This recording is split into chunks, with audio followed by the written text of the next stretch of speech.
Hey guys, so welcome to our seminar. This is for your respiratory system physio credit.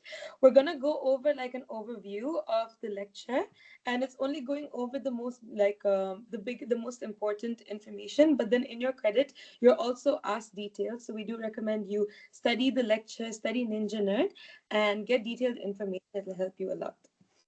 Now, talking about the respiratory system, Tandis, next slide. Okay, so the respiratory system is, in basic, it's the exchange of carbon dioxide and oxygen between cells of an organism and the external environment. Now, we all know the respiratory system as having just a respiratory function, but its non-respiratory function is equally as important. I will get into the non-respiratory function because you guys do get a lot of questions in your credit on that. But to kind of summarize the respiratory function, you have 4 steps. The first step is pulmonary ventilation, which is the exchange of the air with the atmosphere. Then you have pulmonary respiration, which is the exchange of oxygen and CO2 in within between the alveoli and the capillaries. Then you have transport of oxygen and CO2 in the blood. It's the distribution to the tissues. And then you have internal respiration, which is between the capillaries within an organ and a vessel. So that's internal respiration. These are your 4 steps in the respiratory function. Step 1 and 2 is just the external respiration. Now, talking about the non-respiratory functions, as I said, it's very important. Starting with the defense mechanism, you have like macrophages, you have reactive oxygen species, reactive nitrogen species. All of these are able to defend the respiratory system against infection and other obstructions. Then you have the inactivation of substances like norepinephrine, histamine, prostaglandins, bradykinin. These things you just have to memorize like the name of the substances, because I remember a question being asked about these substances specifically. Then you have the angiotensin converting enzyme, which is produced in the lungs, and it's located on the surface of the endothelial cells of the pulmonary along the pulmonary capillaries. Then you have some metabolic functions like synthesis of surfactant, which we will come to later. And then you have the elimination of substances like alcohol, acetone. And then you have the place of entry of substances like nicotine, some inhalation drugs. And then you have acid-base balance, which is a very, very important concept of the respiratory system. You will come again to look at this concept when you come to kidney. But for now, you have to know that this equation is the most important with acid-base balance. It's where CO2 and water combine to form H2CO3, and it can dissociate to H plus and bicarbonate ions. Now, what happens is with increased ventilation, you would have increased loss of carbon dioxide. And when you have a loss of carbon dioxide, because carbon dioxide is acidic, when you lose it, it will cause respiratory alkalosis. While with decreased ventilation, you're increasing the amount of CO2 that's present within the body. And when CO2, which is acidic, is increased within the body, that will cause acidosis. Moving on to the next slide, just to explain, next slide, the physical principles. Now, this is just important, like the units are important to understand. The numbers are important. Like you need to know the partial pressures of gas like oxygen, CO2, nitrogen within the atmosphere. Know that oxygen is 21.2 kilopascals, carbon dioxide is 0.04 kilopascals, nitrogen is 79 kilopascals. They just ask you these numbers like the partial pressures. And then you also need to understand the partial pressures to understand how gas moves from the atmosphere into the lungs and from the lungs into the atmosphere. Now, you'd obviously know that anything would move from a higher concentration to a lower concentration. So as you can see, the partial pressure of oxygen in the air is 21 kilopascals, while in the alveolar air, it's 13.3 kilopascals. So that means it moves inwards into the alveoli. And then from the alveoli into the arterial blood, it's 12.6. So that's another movement. And then into the tissues where it's the lowest partial pressure of oxygen, it induces greater oxygen absorption into the tissues, while it's the opposite for partial pressure of carbon dioxide, because we need to move carbon dioxide outside of the body. You just need to memorize these values. There's nothing else on based of its understanding. Next slide, please. Okay, so pulmonary ventilation. Pulmonary, sorry, Tandis, could you keep moving because there's 5 points after factors. Okay, that was not in sequence, but yes. So pulmonary ventilation, which was the first step of the respiratory function of the respiratory system. What you need to know is for pulmonary ventilation at rest, it the normal breathing is 12 to 15 breaths per minute. This is normal apnea. And then if it's bradypnea, that means it's lower than this. And if it's tachypnea, that means it's higher than this. And in normal, a person would breathe 500 milliliters of air per breath. And so in a minute, that would accumulate to 68 liters per minute. Now, the how ventilation takes place, it's from area of high pressure to low pressure. It's kind of like the physical principles that we saw in the beginning. Anywhere that a gas partial pressure is higher, it will move to a lower partial pressure. You need to know that the alveolar pressure and the atmospheric pressure make a big importance. Again, we're referring to the partial pressure. So when alveolar pressure is greater than atmospheric pressure, air moves out of the alveoli, while when atmospheric pressure is higher than the alveolar pressure, air moves into the lungs. This is just the basic concept of everything that you're going to study within respiratory. Now, the factors affecting ventilation. Now, we're looking at pulmonary ventilation only. We have the first, which is inspiration, expiration. The second, which is dead space. Third, which is surface tension in alveoli. Fourth, which is resistance to airflow. And fifth, which is gravity. So first, starting with the first factor, inspiration and expiration. Tandis, could you move to the next slide, please? Okay, so in inspiration and expiration, there's factors that affect this general inspiration and expiration physical activity, which is first the respiratory muscles, then the elastic recoil of the lung, and then you have intrapleural pressure. So talking about the respiratory muscles, we have muscles of inspiration, that means muscles that activate when you're inspiring, and muscles of expiration. The first and the most important muscle for inspiration is the diaphragm. It's the most important because it makes up three-fourths of your tidal volume. And when it contracts, it means that the diaphragm dome moves downwards. So that means there's increased filling of the lungs because the diaphragm, which is under the lungs, moves downwards. It decreases the pressure within the lungs. Then you have external intercostal muscles. Then you have the accessory muscles. You just need to know like what these muscles are innervated by. It's not super important, just know their names. Then for muscles of expiration, you have the internal intercostal muscles and the abdominal recti muscles. And yeah, you just have to know their names. There's some information given, but just know that the inspiratory muscles will decrease the intra-abdominal pressure and decrease the intrathoracic pressure to allow air to move in, while the expiratory muscles, it's the opposite. Then talking about the elastic recoil, that means the recoil tendency of the lungs. So there's two things that causes this recoil tendency. The first thing being the elastic fibers of the lungs. It gives the lungs its elastic characteristic, which means that it tends to recoil into like a small ball. But these elastic fibers only account for 1/3 of the elastic recoil tendency. The second, the second cause of the tendency is surface tension of the fluid lining the alveoli. So there's some fluid that's around the alveoli, and these fluid have intramolecular attraction towards each other. Because of this intramolecular attraction, it causes to be attracted to each other, which causes for the lung to kind of like fold inwards because of this attraction. I think if you watch the Ninja Nerd video, he explains this very well, even the concept of surfactant with surface tension. So do watch it because it helped me understand it really well. Then we talk about intrapleural pressure. So intrapleural pressure is the space between the parietal and the visceral pleura. It's the intrapleural space. And in this space, there is a pressure that's deduced, and it's a constant pressure that's always there that allows the lung to stay distended. So it's got a -4 millimeter per mercury intrapleural pressure. Now, because it's a negative pressure, and then inside the lung will always have a higher pressure, we know that pressure, how it works is from a higher pressure, it always moves to a lower pressure. So when this region, which is outside of the lung, always has a negative pressure compared to the inside of the lung. It's always going to be pulling it outwards. That's what causes the lung to stay out, upright and inflated. So in your lecture, there's also a table given which you have to memorize the values of that.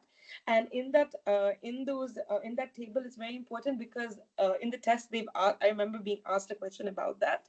It just talks about how during inspiration the pressure inside the pleura changes, but then it's always going to be more negative than the outside. So both during inspiration and expiration. Memorize those values. I didn't put the picture here, but it's in your lecture. And another important thing is to be able to measure the intrapleural pressure. There's two different ways. You have the needle into the intrapleural space or the balloon in esophagus, which is attached to a manometer. There's nothing about the concept that you have to understand. Just memorize this. Like, this is the way you are able to calculate the intrapleural pressure, because there was a question on this as well in the credit. Next slide, please. I think I didn't mention dead space, so I'm gonna just mention that in simple now. So what dead space is, it was in the first slide where I explained the factors. Dead space is it's a space within the respiratory system, within the airways. It's about 150 milliliters, and in this space, it kind of traps air in that's breathed, that's inspired, and it doesn't allow this air to go into the alveoli. So in the sense where we are breathing in 500 milliliters, like I told you, per breath, 150 of this 500 milliliters is trapped in this dead space, while 350, yeah, 350 milliliters go into the alveoli. So it's only a certain amount that goes into the alveoli. There's some positive effects and there's some negative effects about this dead space. The positive effects being that because of this trapping, it causes a constant temperature of the air, and it's able to saturate the air that's breathed in with water vapor, making it less irritant to the lungs and the respiratory system. It filters out any big particles as well. The negative effects is you're only getting 350 milliliters when you're breathing in 500 milliliters. So, yeah. Then this also, when you're learning about dead space, you learn how the depth of breathing is more effective than rapid breathing, because when you breathe more air in, more air is going into your alveolus. While you do rapid breathing, you're having shorter volumes of air that's breathed in, and this will cause, because you're going to have a fixed dead space volume, which is 150. If you're breathing in short and rapid, you're getting less volume, so less air actually reaches your alveoli. I know this sounds like a lot of words, but then once you go through the lecture, once you understand, it makes it a lot easier. And there's some values also in your lecture that will help understand, that will make you understand better. Talking about the surface tension in the alveoli. So surface tension in the alveoli, it's, like I said, the principal factor that causes for recoiling of the lungs. One of the laws that the professors like to use to compare this to is law of Laplace, and it's where pressure multiplied the diameter of an alveolus gives you the tension of that alveolus. Now, in all alveoli within the lung, the tension has to remain the same. It has to remain consistent. But then obviously the alveoli diameter, all of them is very different. So how is this pressure maintained? This pressure is maintained with the use of surfactant. So when a surfactant is present, it reduces the intermolecular attraction between the fluid that's present within the alveoli, and it reduces the recoil tendency because of this, because it stabilizes the size of the alveoli. And how this happens is because when diameter is increased, that means tension increases because of this formula, if you can see. So pressure into diameter is equal to tension, right? So if your diameter is larger, that means your tension will also be larger. But then what happens is with surfactant, it causes for, when diameter is smaller, it will increase the pressure in the sense, no, yeah, it will stabilize it where both alveoli have the same value of tension and the same value of pressure. And yeah, that's all you really need to know. There's some important information about surfactant, like how it's produced by the alveolar type 2 cells, which you guys learn in histology. And it's produced by dipalmitoyl lecithin. Yeah, it's just these simple information. Just you just have to know that surfactant reduces the surface tension in smaller, and it stabilizes both small and large diameter alveoli. Moving on to the next page, the next slide, and another important information. Sorry, you don't have to move back. But with surfactant, if a newborn is not born with sufficient surfactant, or it's like a premature birth without the sufficient amount of surfactant, it causes respiratory distress syndrome. Now, talking about the resistance to airflow, we have three things that causes resistance. But before that, it's resistance in airflow is mostly because of the upper respiratory tract. It gives you most of the resistance. It's the passageway through the upper respiratory is what has greater resistance. When we talk about resistance, though, we have transmural airway pressure difference. So what that means is like I said, every time it moves from high pressure to low pressure, right? So in the sense, during expiration, you're gonna have low pressure inside the alveoli while you have high pressure outside.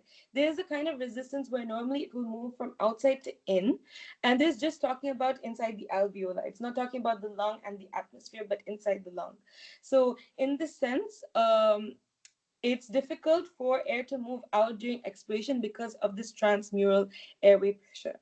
Then you have some nervous and humoral factors like bronchoconstriction is sometimes caused by vagal stimulation, acetylcholine, PGF2 histamine, and bronchodilation is sometimes caused by sympathetic stimulation, epinephrine, atropine. So, in the sense where normal breathing takes place, if you have these kind of nervous and humoral factors also acting on it, it decreases the efficiency of normal respiration. For example, if you have bronchoconstriction, it's another obstruction during respiration, or if you have bronchodilation, it increases permeability, and it could be difficult in general.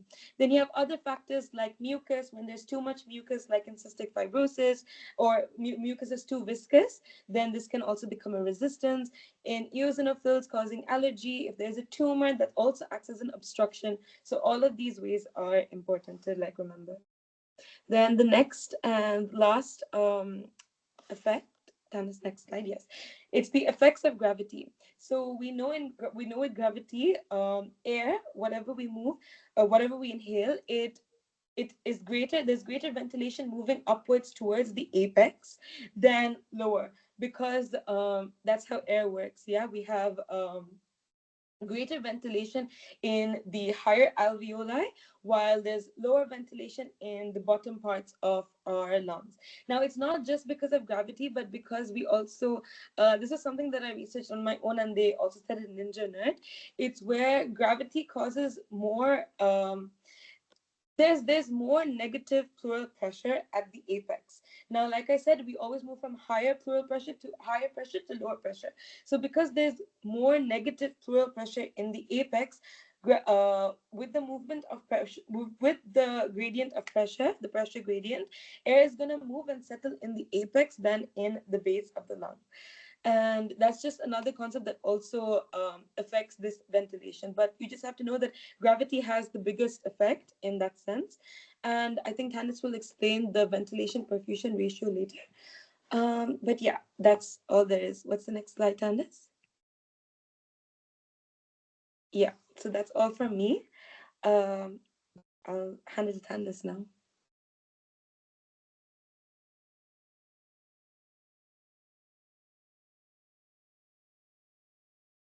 Can you guys hear me? Yes, you can be heard, Tandis. I'm gonna explain spirometry. I'm gonna basically explain the second and third step from the part that Katie explained. First, I'll start with spirometry. Spirometry, it's a method used to measure the volume of air into and out of the lung. It's really useful, and they use it a lot, especially to check for COPD and obstructive diseases. And this graph you see here is really important. You need to know the volumes and the capacities and all of them, like what each one stands for. And I'll go to the next one. Okay. And basically, like I said, they use it to know like if there's an obstructive disease or not, and how, like, what factors do they pay attention to? It's one forced expiratory vital capacity and the Tefano index. So forced expiratory vital capacity, it's a forced expiration in 1 second. And if it's prolonged, like how we see it in this second graph, in that case, there would be an obstructive disease. And other than that, they check the ratio as well. The ratio, it's yeah, oh, sorry. No, I explained something wrong. The one that I explained, that is FEV1. I'm so sorry. That is FEV1. Forced vital capacity is the total amount of air a person can forcefully exhale after taking the deepest breath possible. I messed up these two. But then, like, they check the ratio, and the ratio is also like really important. Should be around 75 to 80% in healthy adults. If it's less than that, there it can be a sign that there is an obstructive disease. Now, pulmonary respiration. Pulmonary respiration is part of the external respiration, is the exchange of gases between the lungs and the blood. And it depends on the three important things. One is surface area of the alveoli. The more the surface area, the better the gas exchange. The thickness of respiratory membrane. But this is basically the distance. So like how the more the distance, the longer it takes. So like it's not as efficient. And the partial pressure gradient. So the pressure gradient between the partial pressure of oxygen in the alveoli and also in the blood. And I'll explain this like more in the next slides, that how it happens, and it usually goes from higher pressure to lower pressure, but I'll explain it more in the next slides. Other than pulmonary ventilation, I wanted to explain pulmonary circulation. So basically, in the lungs, we have two types of circulation, blood circulation. One is the pulmonary circulation, which is happening for gas exchange, and the other one is bronchial circulation, which is a nutritive circulation for the lungs. The pulmonary circulation, the pathway, it starts from the right ventricle. It pumps the oxygenated blood. It enters the pulmonary artery. From the pulmonary artery, it enters the lungs. Gas exchange, it happens in the lungs. And then through the pulmonary veins, it will go back to the left atrium. And then after that, it will be sent to the organs. It depends on three factors: effects of gravity, pressure gradient, and regulation of vascular tone. There wasn't much details about these three in your lectures, so they're not that important. Just know like what affects pulmonary circulation. The ventilation perfusion ratio, Katie talked about it a bit. It's really important. You need to know this, and like the mismatches. I'll explain what mismatches are and what ventilation perfusion ratio is. So we all know what ventilation is: the amount of air reaching the alveoli per minute. Perfusion is the amount of blood reaching the alveoli per minute. And when you're standing upright and you're sitting, gravity pulls blood. Okay, so we have more perfusion in the base of the lung than to the apex. But then the ventilation, it's more in the apex. So in the apex, the ratio, it's gonna be higher because the ventilation is higher. But then in the base, the ventilation perfusion ratio is gonna be lower. And so it's not going to be the same ratio in throughout the lung. It's going to be different, but this is how it works. Apex, you will have more ventilation. Base, you'll have more perfusion. I'll go to the next slide. Oh, I forgot to explain this. So mismatch is when there is a problem, like when there is like this that I the part that I explained is not going to be the same, and it is distributed differently throughout the lungs. That is called the mismatch, and you need to know where do we have low ventilation perfusion ratio and where we have higher. Okay, transport of oxygen. Oxygen, we say that it's transported from the lungs to the tissue via blood. It can be transported two forms: bound to hemoglobin or dissolved in plasma. It's usually bound to hemoglobin. Um, each hemoglobin molecule takes up to four oxygen molecules, and it will form oxyhemoglobin. And this is the main way of transporting it. Dissolved in plasma, this is what causes the partial pressure of oxygen. This is how it can diffuse in the lungs. In your lecture, we have a slide about this curve that you studied in Hamat. I just put it here. I'm not going to explain it because I explained it during Hamat. You need to know this again. You've studied it before. I don't think it's going to be hard, but you need to know this. They're going to ask about the shift to the left, shift to the right, the Bohr effect, and the Haldane effect, and all of that in the exam. So it's really important. And the last part that I'm going to explain is the transport of carbon dioxide. It is mainly transported as bicarbonate. So what happens is carbon dioxide will enter the red blood cells, combine with water. It will combine with water, forming carbonic acid, and then after that, it is going to be transported throughout the um, system. Something really important that you need to know is the chloride shift, or the hamburger phenomenon, is the exchange of chloride and bicarbonate ions between the red blood cell and plasma. This is to keep a balance between the ions, and between like negativity and positivity in red blood cells and also in the blood. Another type of transport of carbon dioxide is bound to hemoglobin, and it's known as aminohemoglobin. 20 to 25%. Like I said, the main type is bicarbonate, but some like 20% can also be uh, transported like this. And the remaining is dissolved in plasma, which this is what will cause the partial pressure of CO2, and it is important for the diffusion of gases. Okay, I'm done. Hope everything was clear. And if you guys have any questions, let us know.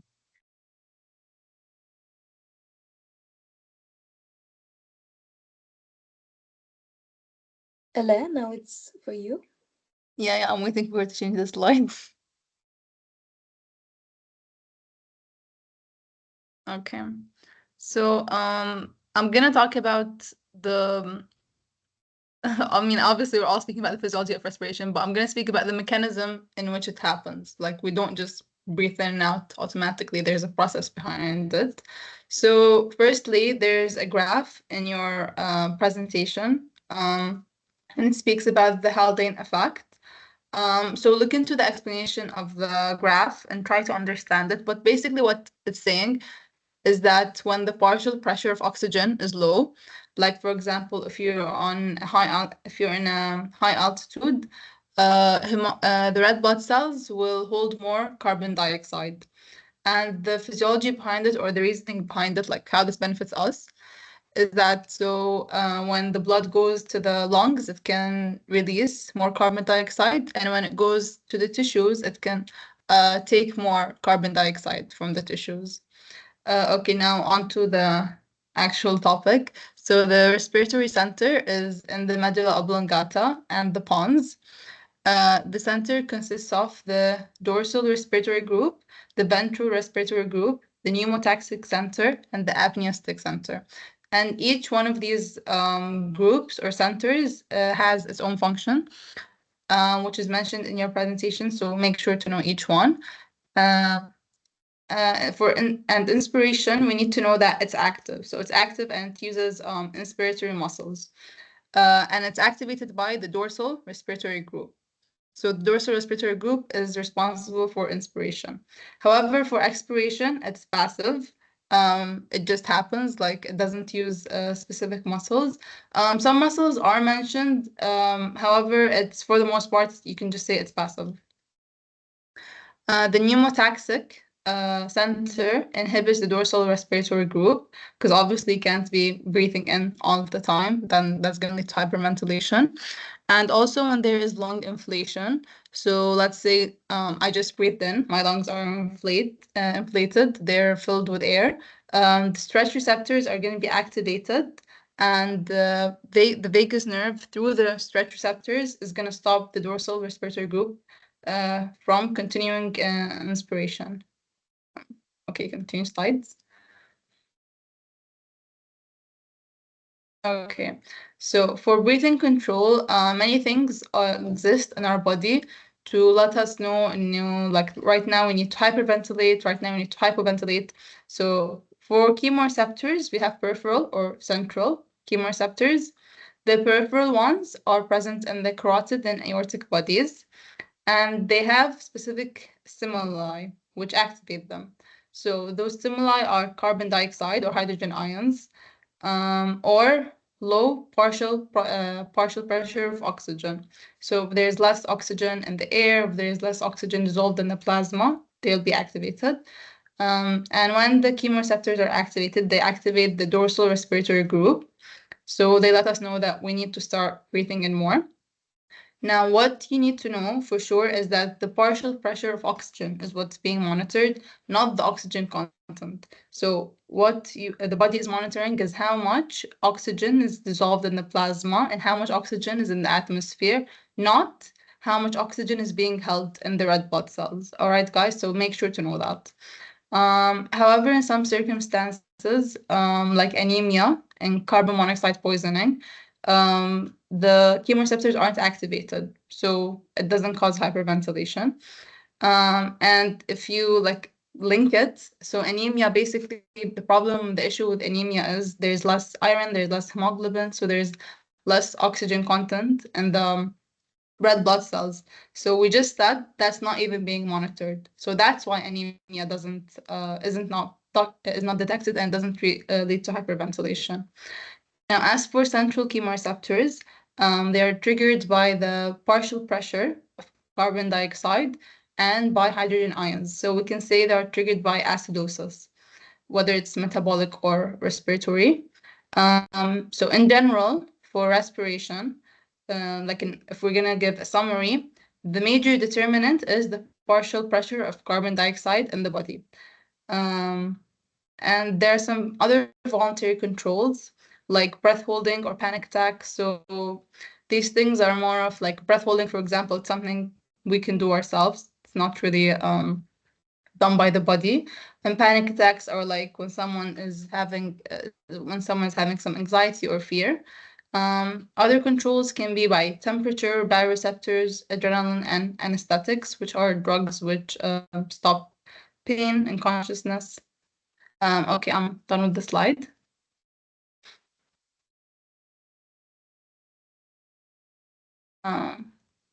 But is the entire okay? Yeah. So for hypoxia, there are various types of hypoxia. So hypoxic hypoxia, anemic hypoxia, ischemic hypoxia, and histotoxic hypoxia. So hypoxia, obviously, I think all of us already know, is the lack of oxygen in the body. So hypoxic hypoxia is when there's simply less arterial partial pressure of oxygen. So there's less oxygen in the arteries. Anemic hypoxia is when there's less oxygen being carried by red blood cells. So you can see the difference. So we said arterial and hypoxic, and now we're saying carried by red blood cells. All right. As for ischemic hypoxia, it's when there's less blood flow to tissues, which is basically the definition of ischemia. So that obviously when there is less blood reaching the tissues, they're going to receive less oxygen. As for histotoxic hypoxia, so histo, I remember in histology, we took that histo means refers to tissues. So in histotoxic, we're just referring to the fact that the tissues are not able to utilize the oxygen they're receiving. So they're receiving oxygen, but they can't metabolize it. They can't make use of it. Okay, Tandis. Now, in high altitude, there is less atmospheric pressure and there is less partial pressure of oxygen. That stimulates the peripheral chemoreceptors. So hyperventilation happens. And then when we hyperventilate, we're expiring more. There's more expiration. So more carbon dioxide is leaving our body, and that leads to respiratory alkalosis. So now what the body does to go back to homeostasis, to go back to the normal status when we don't have alkalosis, is excretion of bicarbonates by the kidneys. And also, there's also a right shift of the hemoglobin and oxygen curve. So there's more release of oxygen to tissues because there is less oxygen in the surroundings. So the body is trying to make that up by releasing more oxygen than usual to the tissues. And there's also another form of adaptation over a long period of time when there is more erythropoietin production. So we have more red blood cells being produced and we can carry more oxygen in our body. Tandis? Okay, so for hypocapnia and hypercapnia, so we're basically speaking about either less carbon dioxide or more carbon dioxide in the body. Hypocapnia can be caused by hyperventilation, and it causes cerebral vasoconstriction. And then when the brain isn't getting enough oxygen, that can cause dizziness and fainting, and it leads to respiratory alkalosis. As for hypercapnia, it's caused by hypoventilation.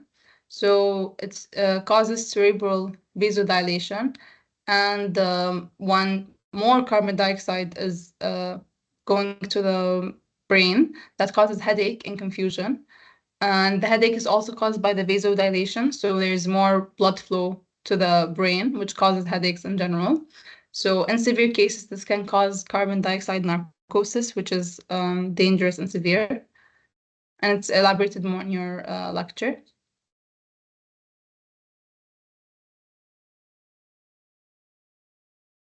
Okay. As for oxygen therapy, so it's specified in your lecture more than I've summarized it here. So make sure to know the specifications. But in general, what it's used for is cases of hypoxia or when there is less oxygen saturation in the blood. And it's administered either as 100% oxygen or as mixtures, so oxygen with something else. However, if too much oxygen is given, it can be dangerous. So why is that? Basically, in COPD patients or chronic obstructive pulmonary disease patients, they rely on the drive of hypoxia. So they rely on the fact that there is less oxygen in the blood or in the body, and then that makes them breathe more. So if we're giving them a lot of oxygen, then there's no more hypoxic drive in the body. The body's not being alerted. So that causes respiratory depression. And also there can be oxidative damage to the lungs by reactive oxygen species being formed. Okay, the last point I already explained. Okay, and I think this will be the last slide. So for Kyson disease or decompression sickness, it's when there is basically divers, when they go down, the atmospheric pressure changes and the gases are dissolved in their tissues. And then when divers come back up too quickly, the barometric pressure change happens very quickly, and then gases can go into, or in specific, nitrogen can go into the blood and can leave the tissues way too quickly. That can cause problems like embolisms. It can block normal blood flow. It can cause actually death. So what happens is, and a few clinical features of that are joint pain or neurological symptoms, and also breathing problems, and the heart rate will have issues as well. So what can happen, what people can do to prevent this from happening is recompression in a hyperbaric chamber. So we put these divers in a special chamber where the nitrogen bubbles don't dissolve way too quickly back into the blood, and everything happens at a slower rate. And slower decompression allows the elimination of nitrogen in a more safe way, like by expiration, for example, or by dissolving back into the tissues. Okay, I think that's it.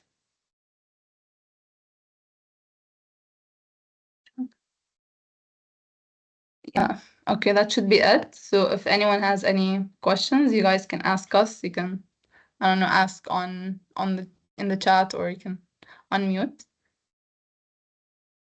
Yeah, and for studying, guys, Ninja Nerd was really good for respiratory. He explains everything. So I think go through Ninja Nerd. go through your lectures because it's really important. It has a lot of details that, and it's not super long like your other credits. It's a very short credit. It's quite simple. Don't worry. How were the questions for this credit?